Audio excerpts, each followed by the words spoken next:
I know, I look different. That's what happens when playoff ends, right?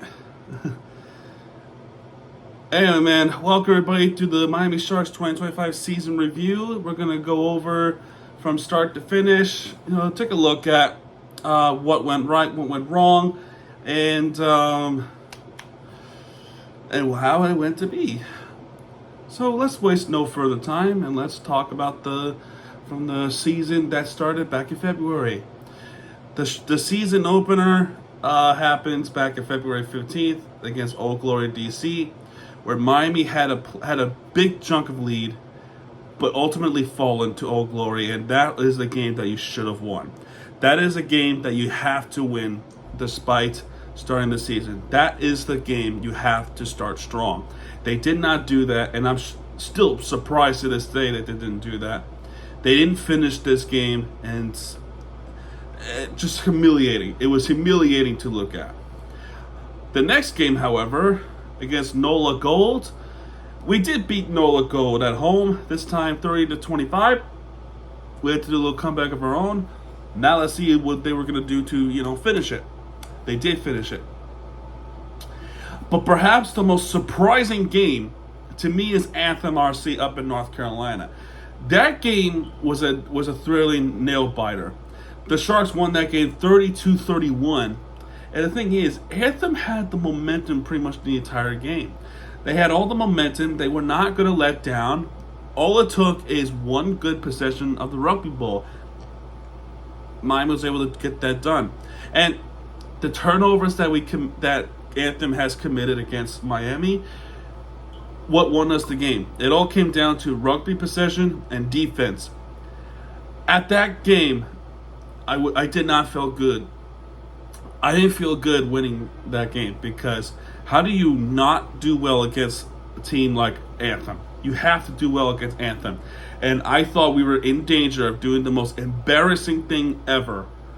But thankfully, the Sharks were able to prevail that one. And then after that, it starts a losing streak. It starts a 4-game losing streak, actually. The game that I went to was against the Chicago Hounds. We lost that game 31-18 at home. Then the next game, we lost 36-19 at home. Then we went on the road, where we just didn't have anything against San Diego at that time, where we lost it in 31-12. And then going up to New England to get absolutely smoked, 43-6.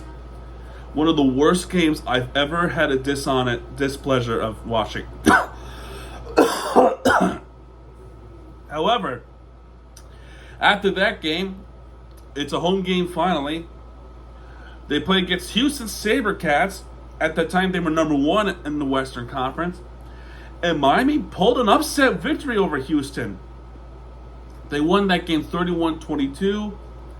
And then the game against Old Glory DC up at DC, the Sharks were able to prevail and actually finished against Old Glory 37-35 up at, I think they played at Maryland's. Let me double check. Yeah, Maryland's. We remember. We absolutely remember. Next game against Anthem, no problems this time, 31-5. May was pretty good, despite a couple of games, right? The first game was bullshit. The Chicago Hounds game, we lost 14-7, and then the weather probably played a little bit of an impact in that game, but they play in Florida too, so the weather should not be much of an issue, because I can prove it to you all in the next game.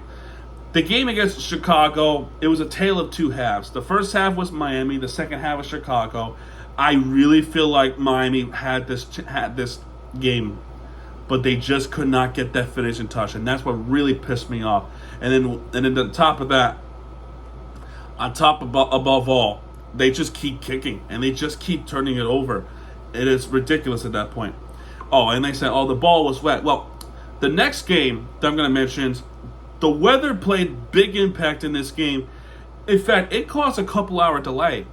The game started at 9 p.m. Eastern. See, I was in Minnesota. I got a little bit confused with the timing. So it started at 8 p.m. Central Time, and Louisiana was in the same time zone as Minnesota was. The weather, it was raining all day. It was raining all night and all day. But the Sharks still won that game, 25-19 at Louisiana, at New Orleans. So, look, you can play in the weather like that. Then the next game against New England Free Jacks, they did beat the Free Jacks. That's what I meant a while ago when I said, look, home field advantage might be important here. When we go to New England, we don't do well, but at home we do pretty okay because we won this game 30-19 over in New England. We were kind of scared of a potential collapse again, but it didn't happen. But this next game, I swear to you, they should have won this game. They had that final push, and they just can't do it. They just can't do it. I mean, like, what the hell, man?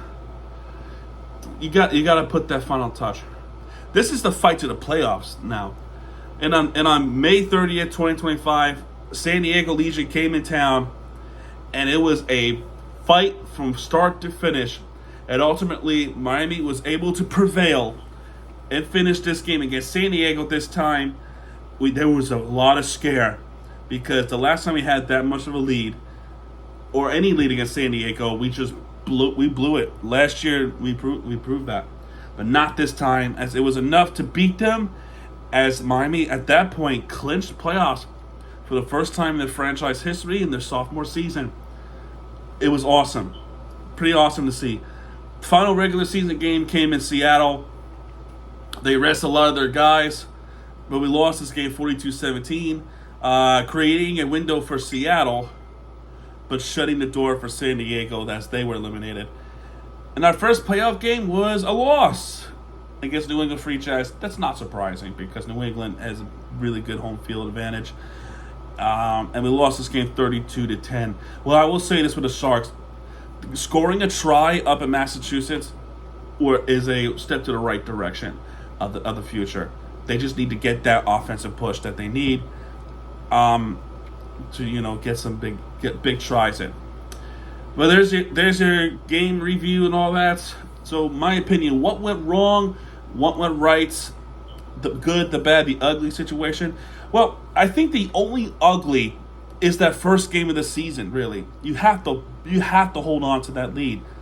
To this day, we should have ended this season at the very least 9-7. We probably would have been in third place. We probably would have had Chicago. I don't know if it will make a difference, but the first game definitely made plenty of difference. And also, this is not the ugly part, but the game against RFC Los Angeles, that game is another example. You have to win that one. You just have to do it. But it is what it is. The season's over. We don't have to sugarcoat it or dwell on it any longer. All right, the good, the bad. The good, the offense is better. The offense was a lot better this season, and they can score. When they have the chances, they can capitalize on it. Not all the chances, especially when they're right at the try line. You have to score those on the try line. And also the good, when games against teams that you have to beat, defense was right. The defense was really good, and the games that were important, some games, not all of them, but some, like San Diego, the defense really showed up where it mattered most. Anthem and all that stuff. The bad, set pieces were bad. The lineouts were not that great this season. They had a lot of and this is my thing with the offense too.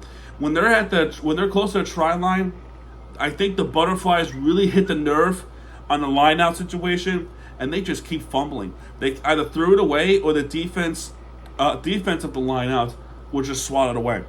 That is annoying, and I think it's stupid. And also too with the way in scrums too, when you have the ball possession and the advantage, you commit penalties, and that's another thing that's pretty bad. They keep committing penalties, especially in the worst timing too.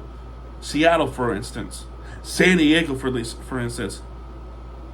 See what I'm trying to say? Those are the things that they need to address. They have to address some of those things. The lineouts, a little bit of the defense, especially in the back front. More importantly, the set pieces. That's just my opinion. They got plenty of work to do in the offseason, but you know what though? This is nothing to be upset about. This is a young franchise. Sharks, I think they can do it. I think they can do it at some point.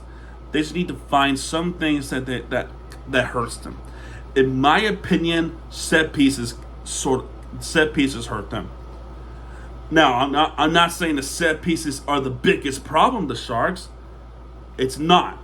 There was plenty of wrong with the defense, especially you're trying to cover the backside, and then you allow some breakaways. That's just my thing right there. That's just my opinion. But yeah, man, let me know your thoughts and comments down below. Sharks, I'm still missing the poster. Need the poster, and we can complete the set. But yeah, man, that's gonna do it for this one. If you like this video, please hit the like button, subscribe for content, and that's it. We're done. We talk about the Sharks this season. Upsetting. It is upsetting because I enjoyed this. I actually did enjoy the Sharks season. Victory Kitty! And he's gone. Victory Kitty is gone. Okay, well, that's going to do it. If you like this video, hit the like button, subscribe for content. Coming up next, Florida Panthers review. All right, man. Have a good one. Adios.